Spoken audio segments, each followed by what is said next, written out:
The biggest problem in the world today is not war. It is not disease, cancer, AIDS, and so on. It is not children starving in Africa or in some other parts of the world. It is not poverty, and it is not crime.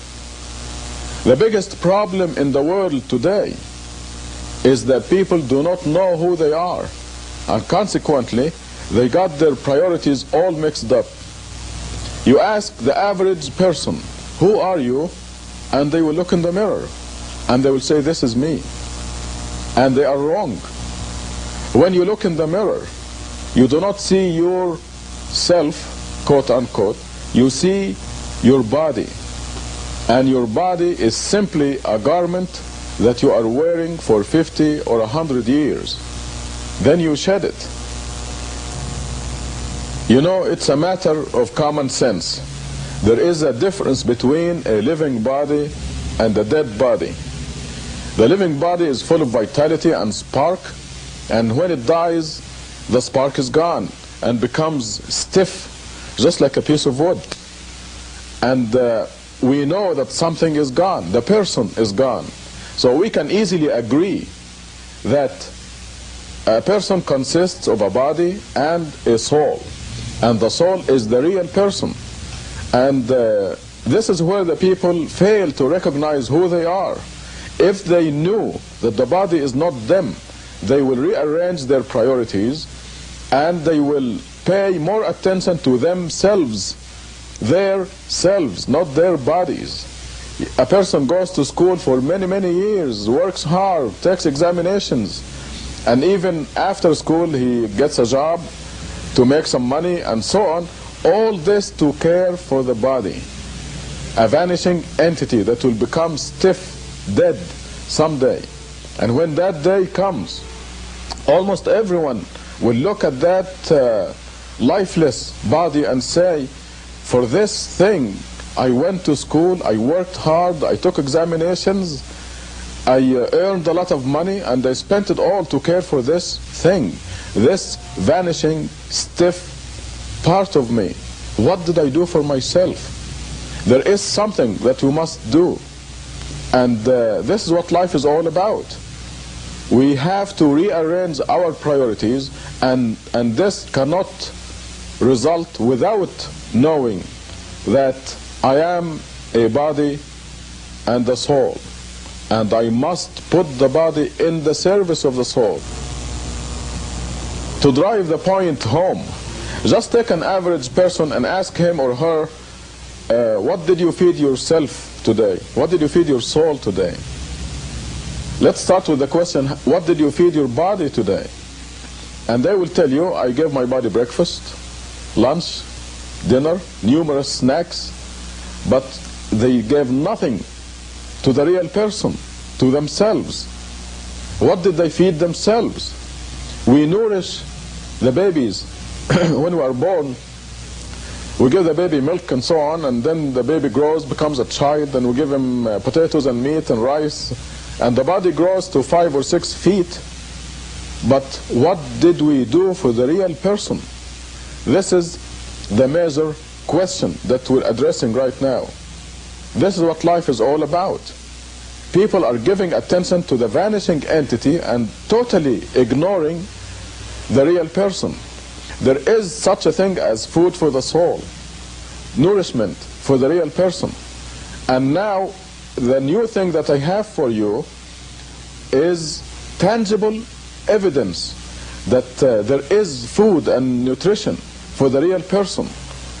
And the strange thing that is not known yet, is not commonly known anyway, is that just as the body grows, the real person or the soul grows in leaps and bounds. Maybe the body goes to 5 or 6 feet, but the soul or the real person grows to immense sizes. I don't want to confuse you right now, but the size of the soul can be as big as the city of Tucson. I'm not exaggerating. We now have tangible evidence that the soul can grow from a very small size, like a cat, to a huge size.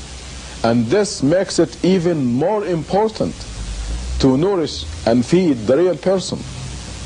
Now, what is the food for the soul? This tangible evidence that we just obtained tells us, the evidence, by the way, comes from the Creator, from God Himself. And He tells us that we must make contact with God every day to cause this nutrition and nourishment of the soul. Because the soul is literally a piece of God. And God says, if you have anything to do with me, with God, your soul will grow.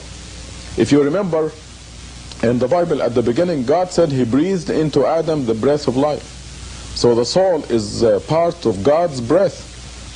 And if we have anything to do with God, we grow. However, there is a specific set of nutrition that we can offer to ourselves. Another question that illustrates this biggest problem in the world, namely that the people do not know who they are, is that you ask the average person, how old are you? And he or she will give you a number somewhere between 15 and 85 years old. Wrong. Again. Any person, the real person, is a few billion years old. And this is the new information that we obtained from this new tangible evidence. You can easily see the problem if we illustrate a little bit how the human being consists of two entities.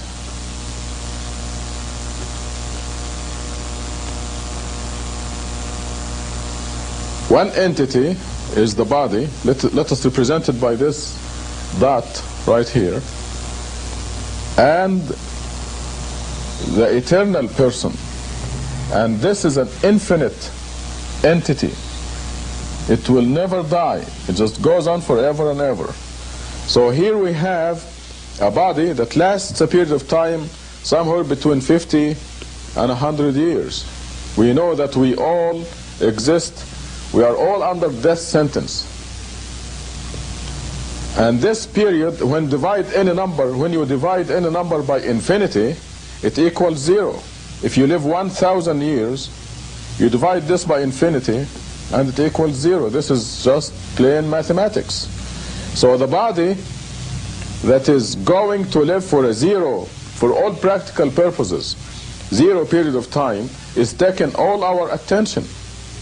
We spend 24 hours a day taking care of this insignificant entity, the vanishing entity. And the question is, how much are we doing for this eternal entity, the real me? What am I doing for it? Now that we agree that we must rearrange our priorities and give more attention to the real person, the soul, instead of wasting all our life taking care of the vanishing entity, now what specifically are we supposed to do?